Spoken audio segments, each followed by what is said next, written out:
আসসালামু আলাইকুম সবাইকে। আশা করি সবাই ভালো আছেন। আমাকে ইনবক্সে আপনারা অনেক প্রশ্ন পাঠিয়ে থাকেন দেশের বাইরে পড়তে যাওয়া নিয়ে। তার মধ্যে খুব ইম্পর্টেন্ট একটা প্রশ্ন হচ্ছে যে কিভাবে সন্তান থাকলে বা বাচ্চা নিয়ে কিভাবে আপনি পড়তে যেতে পারেন সেটা নিয়ে আলোচনা। তো আজকে সেই বিষয় নিয়ে আমি বিস্তারিত আলোচনা করব। প্রথমে আলোচনা করব আপনার অলরেডি এক বা একাধিক বাচ্চা আছে তাদেরকে নিয়ে কীভাবে আপনি পড়তে যেতে পারেন এবং সেই বিষয়ে আপনাকে কী কী জিনিস খেয়াল রাখতে হবে। নেক্সট আমরা আলোচনা করব আপনার এখনও বাচ্চা নেই কিন্তু ফ্যামিলি প্ল্যানিং করার কথা আপনারা ভাবছেন, আবার দেশের বাইরে পড়তে যাওয়ার কথাও ভাবছেন, সেই ক্ষেত্রে আপনারা আসলে কোন কোন জিনিসগুলো একটু চিন্তা করবেন। আর ফাইনালি অল্প কিছু মানুষের জন্য এই ভিডিওটা, সেটা হচ্ছে যে যারা একা একা আপনার পার্টনারকে রেখে দেশের বাইরে বাচ্চা নিয়ে পড়তে আসতে যাচ্ছেন সে বিষয়ে আমি কয়েকটা কোয়েশ্চেন পেয়ে থাকি, তো সেটা নিয়ে একটু আলোচনা করব। তো প্রথমেই চলে আসি, অলরেডি আপনারা একজন কাপল, আপনাদের এক বা একাধিক বাচ্চা আছে, আপনারা এখন দেশের বাইরে পড়তে আসতে চাচ্ছেন, কোন কোন জিনিসগুলো খেয়াল রাখবেন। নাম্বার 1, বাচ্চা কিন্তু একটা খুব বড় রেসপন্সিবিলিটি। এটা যদি আপনি অলরেডি যেহেতু প্যারেন্টস হয়ে গিয়েছেন আপনি জানেন, আমিও জানি যে বাচ্চা একটা খুব বড় রেসপন্সিবিলিটি এবং বাচ্চার কেয়ার করা, টেক কেয়ার করাটা খুব বড় একটা কাজ কিন্তু, এবং অনেক ক্ষেত্রে এটা 24/7 একটা আপনার জব। তো ফার্স্ট যে জিনিসটা মাথায় খেয়াল রাখতে হবে সেটা হচ্ছে দেশের বাইরে যখন আসবেন সেই যে কেয়ারিং যে রেসপন্সিবিলিটি সেটা পুরোটা আপনার এবং আপনার পার্টনারের উপরে কিন্তু বর্তাবে, এবং এখানে হেল্পিং হ্যান্ড বা ফ্যামিলির অন্য কেউ আপনাকে বাচ্চাকে টেক কেয়ার করতে সাহায্য করবে এটা আশা করাটাই আমি বলবো যে উজ্জ্ব রাখা উচিত। খুব অল্প কিছু ক্ষেত্রে হয়তো আপনি আপনার প্যারেন্টসকে নিয়ে আসতে পারেন যারা আপনাকে হেল্প করতে পারে, বাট সেটারও কিন্তু কিছু প্রোজ অ্যান্ড কোনস আছে, সেটা পরে আলোচনা করছি। মোটামুটি আপনাদেরকে ধরে নিতে হবে যে এই কাজটা, বাচ্চার যে কাজ, সেই কেয়ারিং রেসপন্সিবিলিটি আপনাদেরকে দেখতে হবে, এবং সেই কেয়ারিং বলতে বাচ্চার ন্যাপি থেকে শুরু করে বাচ্চাকে গোসল করানো, খাওয়ানো, ঘুমানো, এগুলো করার পাশাপাশি আপনাদেরকে পড়াশোনা করতে হবে, আপনাকে হয়তো একটা জব করতে হবে, বাসার অন্যান্য যত রেসপন্সিবিলিটি আছে, বিদেশে আমরা সব কাজ নিজেরাই করে থাকি, সেই আপনার রান্নাবান্না করা থেকে শুরু করে লন্ড্রি করা থেকে শুরু করে সব কিছু আমাদের নিজেদেরকে করতে হয়, বাজার সদাই সব কিছু। তো এই প্রত্যেকটা জিনিস আপনাকে কিন্তু বাচ্চার সাথে করতে হবে, এবং যখন আপনার বাচ্চা থাকবে তখন কিন্তু এই অন্যান্য বাসার রেসপন্সিবিলিটিও কিন্তু বেড়ে যাচ্ছে। আপনি চিন্তা করে দেখুন যে যখন আমাদের বাচ্চা ছিল না তখন আমাদেরকে সপ্তাহে যতবার লন্ড্রি করতে হতো এখন বেশি করতে হয়, যতবার বাজারে যেতে হতো প্রতি সপ্তাহে বাচ্চা হওয়ার পরে বেশিবার বাজারে যেতে হয়। সো বাচ্চা শুধু বাচ্চার রেসপন্সিবিলিটি না, বাচ্চার সাথে থাকার সাথে সাথে অন্যান্য রেসপন্সিবিলিটিগুলো কিন্তু বাড়তে থাকবে। তো এগুলো অসম্ভব কিছু না, এগুলো আমি করে এসেছি, আমার আগে আমার সাথে বহু মানুষ, হাজার হাজার লাখ লাখ মানুষ করছে। সো এগুলো আসলে কঠিন কিছু না, বরং আমি মনে করি এটার একটা পজিটিভ দিক আছে যে অনেক ক্ষেত্রে বিশেষ করে আমরা যারা ছেলেরা বাংলাদেশে আমরা বাচ্চাকে কিন্তু লালন পালনের ক্ষেত্রে ওইরকম সুযোগটা পেয়ে থাকি না। অনেক সময় দেখা যাচ্ছে যে আমি বাচ্চার ন্যাপি চেঞ্জ করতে যাব, তার আগেই মা দাঁড়িয়ে আছে, শাশুড়ি দাঁড়িয়ে আছে, ছোটো বোন দাঁড়িয়ে আছে, অথবা কাজের মেয়ে দাঁড়ানো, যে তারা করে দিবে।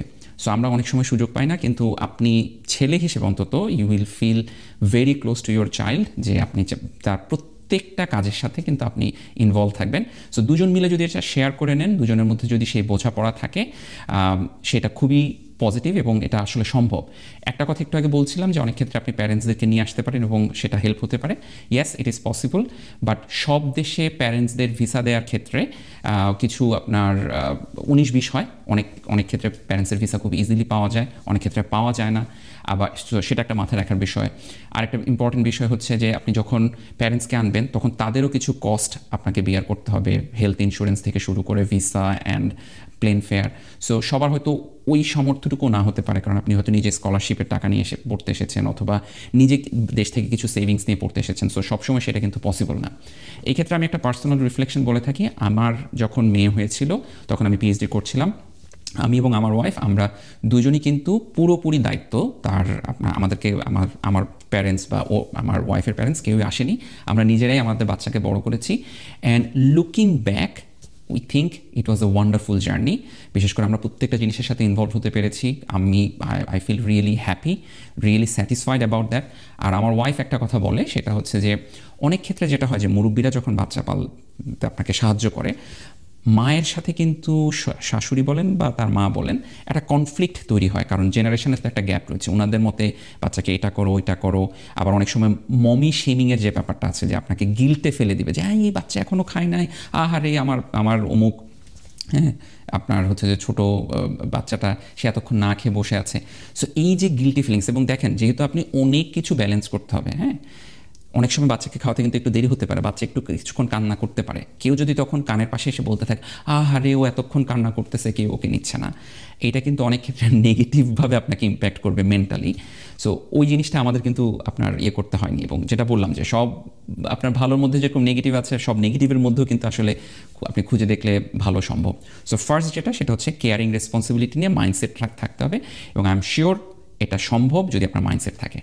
নেক্সট যেটা খুব ইম্পর্টেন্ট সেটা হচ্ছে যে বাচ্চার খরচ, এবং খরচের সাথে আরেকটা ইম্পর্টেন্ট ব্যাপার সেটা হচ্ছে ডে কেয়ার। অবভিয়াসলি আপনি বাচ্চাকে ডে কেয়ারে দিতে পারেন, অ্যান্ড ডে কেয়ার দেশের বাইরে কস্টলি, ভেরি কস্টলি।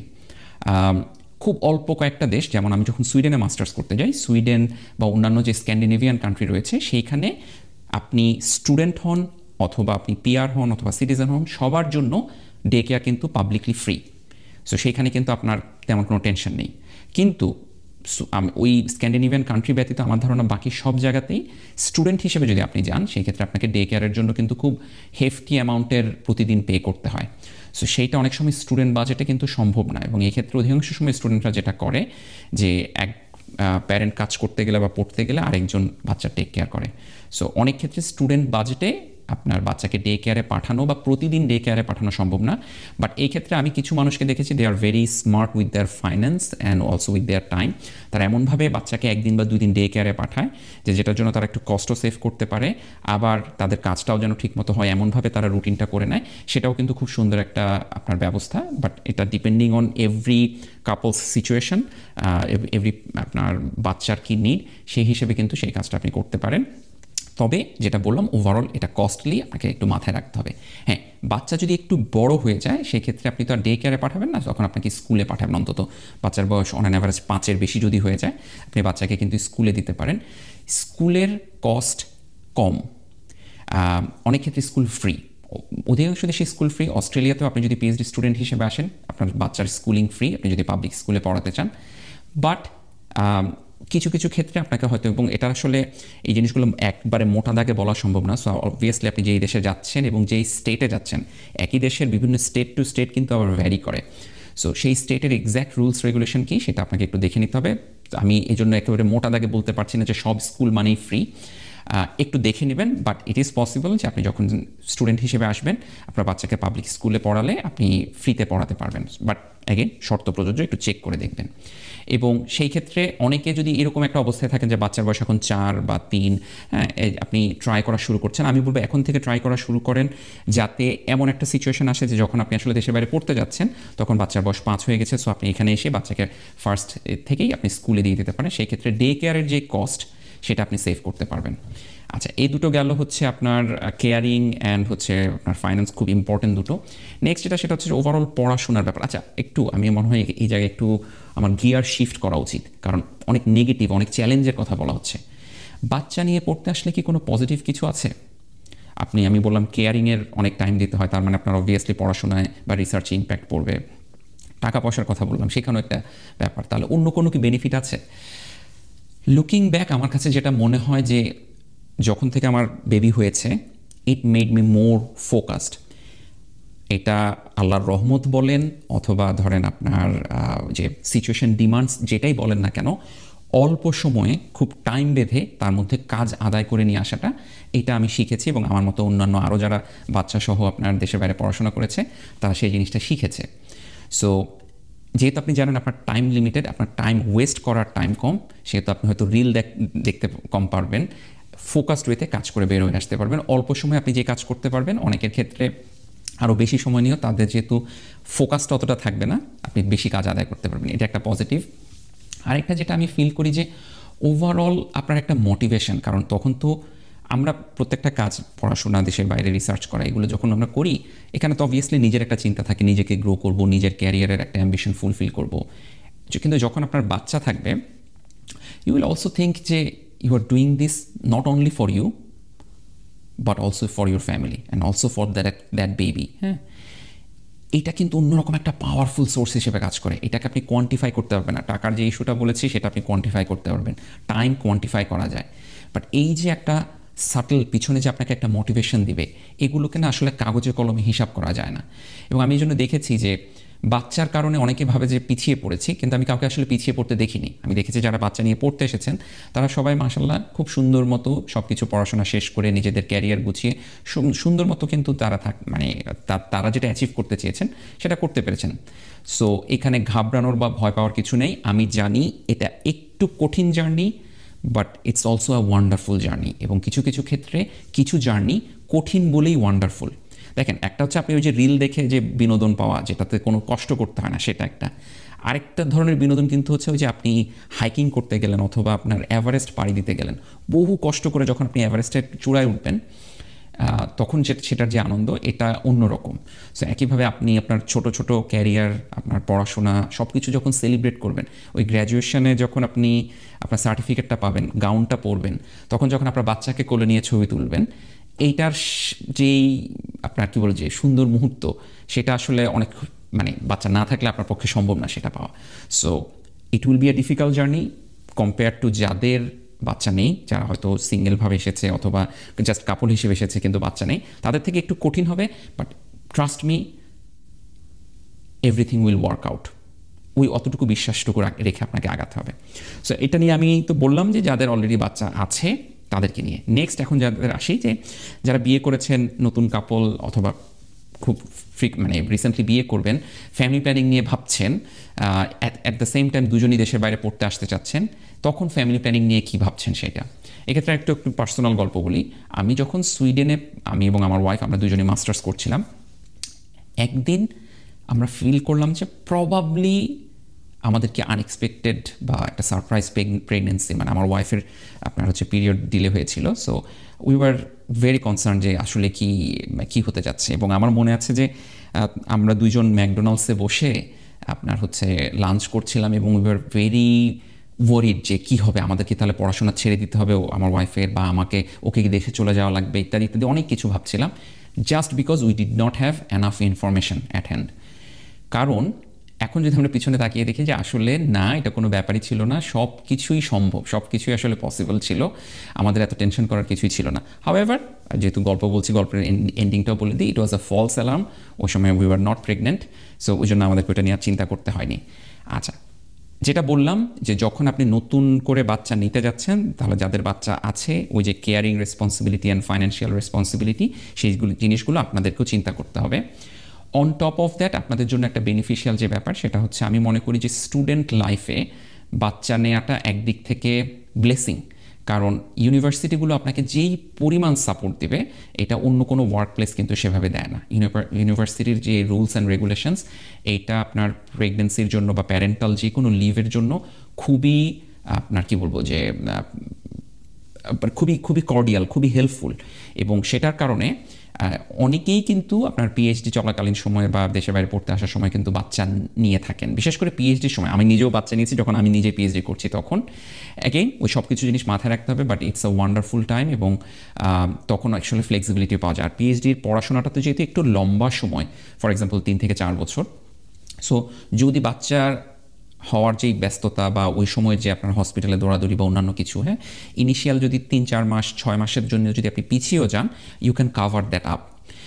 কিন্তু কেউ যদি 1 বছরের মাস্টার্স প্রোগ্রামে যান, যেখানে আপনার দেখা যাচ্ছে 10 মাস থেকে 11 মাসের মধ্যে সব কিছু কমপ্লিট করে আপনাকে আবার ব্যাক করতে হবে, ওই সময় যদি প্রেগনেন্সি হয় একটু ডিফিকাল্ট। এগেইন দেখেন, সব কিছু আমাদের নিয়ন্ত্রণে নেই, আমি সব কিছু নিয়ন্ত্রণে নিতেও আপনাকে বলছি না,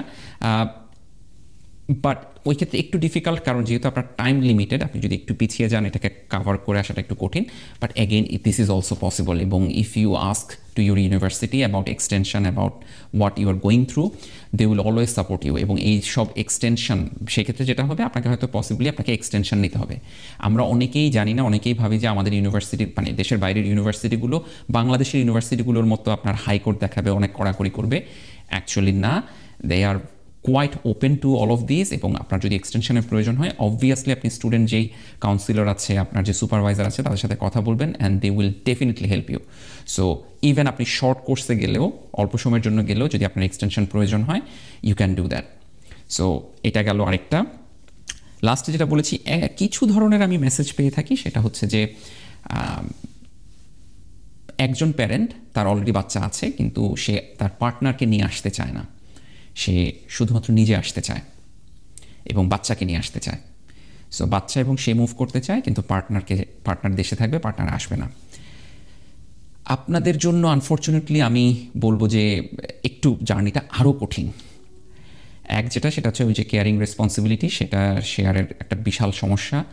নেক্সট যেটা ফাইন্যান্সিয়াল ইস্যু, সেটাও একটা বড় সমস্যা। বিশেষ করে আপনি যদি যখন পড়াশোনা করবেন বা কাজ করবেন, বাচ্চাকে তো দেখার জন্য কেউ থাকতে হবে, এবং সেই থাকার জন্য তাহলে ডে কেয়ারে দিতে হবে, এবং day care again very costly. So সেই ক্ষেত্রে একটু ডিফিকাল্ট হয়ে যায়। অন দি আদার হ্যান্ড, আরেকটা জিনিস আপনাকে একটু মাথায় রাখা দরকার, অনেক দেশে যদি বাচ্চার একজন প্যারেন্ট আসে, সেক্ষেত্রে বাচ্চার ভিসা দিতে চায় না। এটা একেবারে সব দেশের ক্ষেত্রে সবভাবে প্রযোজ্য সেটা না, দেয়ার আর ভ্যারিয়েশনস, এবং সেই ক্ষেত্রে যারা আসলে ইমিগ্রেশন এক্সপার্ট বাংলাদেশে রয়েছে তাদের সাথে কথা বলে দেখতে পারেন। সব দেশের আইন কিন্তু একরকম না, বাট কিছু কিছু ক্ষেত্রে এই ধরনের একটা আপনার কথা চলে আসে যে আপনি তো পড়াশোনা করবেন বা আপনি কাজ করবেন, আপনি আপনার নিজের পড়াশোনায় ব্যস্ত থাকবেন, সেক্ষেত্রে বাচ্চার টেক কেয়ার করবে কে? অ্যান্ড ওইটার কারণে আপনার হচ্ছে যে অনেক সময় একা বাচ্চাকে নিয়ে আসার ক্ষেত্রে অনেক সময় ভিসার ক্ষেত্রে সমস্যা করে। এই জিনিসটা একটু চেক করে আপনাকে দেখতে হবে। আপনি যদি ভাবেন যে আপনার প্যারেন্টস এসে তাদেরকে হেল্প করবে, again you need to apply for your parents visa. এবং প্যারেন্টস ভিসা আসলে লম্বা সময়ের জন্য অনেক দেশেই দেয় না, অনেক দেশে দেয়, অনেক দেশে আপনার সেটা 3 মাস 6 মাসের জন্য দেয়। সো সেটাও একটা চেক করে দেখার বিষয় আছে যে কন্টিনিউয়াসলি কি আসলে প্যারেন্ট থাকতে পারবে কিনা, প্যারেন্টস থাকার জন্য যে পরিমাণ সাপোর্ট এবং যে পরিমাণ আপনার ফাইন্যান্সিয়াল ব্যাকআপ দরকার, যে পরিমাণ ব্যাংকে টাকা পয়সা দেখানো দরকার, সেগুলো কি আপনার আছে কিনা। সো সব কিছু চিন্তাভাবনা করে তারপরে ওই জায়গাটাতে একটু আপনার মুভ করা প্রয়োজন। বাট অ্যাগেইন দেখেন, অধিকাংশ ক্ষেত্রে যারা এই মেসেজগুলো দিয়ে থাকেন, they are having a very hard time in their life, এবং সে হার্ড টাইমের জন্যই এই ধরনের ডিসিশন আপনারা চিন্তা করে থাকেন, আমার যেটা মনে হয়। সো আপনাদের প্রতি অবভিয়াসলি ফুল সমর্থন এবং সাপোর্ট রয়েছে, and you know the best for your life. আপনি যেটা বললাম যে একটু ভেবে দেখবেন, ভাবিয়া করিও কাজ, করিয়া ভাবিও না। ইটস নট ইম্পসিবল, বাট ওই যে এই জিনিসগুলো যদি আপনি ফ্যাক্টর ইন করেন যে ভিসা কোন জায়গায় আপনার লিমিটেশন থাকতে পারে, ফাইন্যান্সের কোন জায়গায় লিমিটেশন থাকতে পারে, সেক্ষেত্রে আপনার এবং আপনার বাচ্চার দুজনের যেই জার্নিটা, যেই জীবনটা, সেটা আরও স্মুথ হবে আর একটু কম রাফ হবে।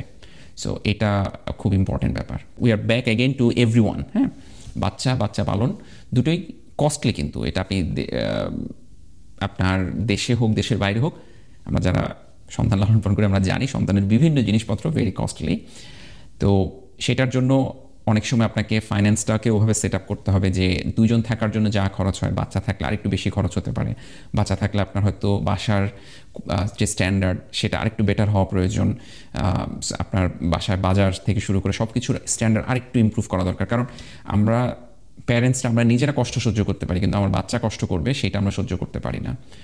তো এই ছিল ওভারঅল আমার এই বিষয়ে যতটুকু আমার নিজের এক্সপিরিয়েন্স থেকে এবং আমি অন্যদেরকে যা দেখেছি সেটা শেয়ার করলাম। আশা করি আপনার কাজে লাগবে, আপনার ডিসিশন মেক করতে সাহায্য করবে। অ্যাগেইন আমি যেটা বলছি, বাচ্চা হয়ে গিয়েছে, বাচ্চা হয়নি, বাচ্চা নেব, বাচ্চা কখনো বিদেশে পড়তে আসা এবং আপনার বিদেশে ক্যারিয়ার বিল্ড করার ক্ষেত্রে বাধা হিসেবে আমি মানি না, এবং এটা আমি খুব স্ট্রংলি বলছি। আপনি এটাকে কখনোই বাধা হিসেবে চিন্তা করবেন না। Always count this as a blessing, এবং এই ব্লেসিংটা যে আসলে কীভাবে আসবে you will never know. Yes, this might be a difficult journey. শোনেন, যে কোনো প্যারেন্টহুডই একটা ডিফিকাল্ট জার্নি, সেটা আপনি দেশে থাকলেও ডিফিকাল্ট। বাট আপনারা যদি ডিসাইড করেন যে না, আমি বাচ্চা সহ দেশের বাইরে যে মুভ করার যে চিন্তাটা, পড়াশোনা করার চিন্তাটা, সেটা করতে চাই, প্লিজ ডু দ্যাট। এবং আপনাদের প্রতি শুভকামনা রইল, এবং সকল প্রকার দোয়া রইল, আশীর্বাদ রইল, যেন আপনারা আপনাদের নিজেদের যে উদ্দেশ্য, নিজেদের যে লক্ষ্য, সেখানে পৌঁছাতে পারেন। আজকে এতটুকুই থাকুক, সবাই ভালো থাকবেন। আসসালামু আলাইকুম।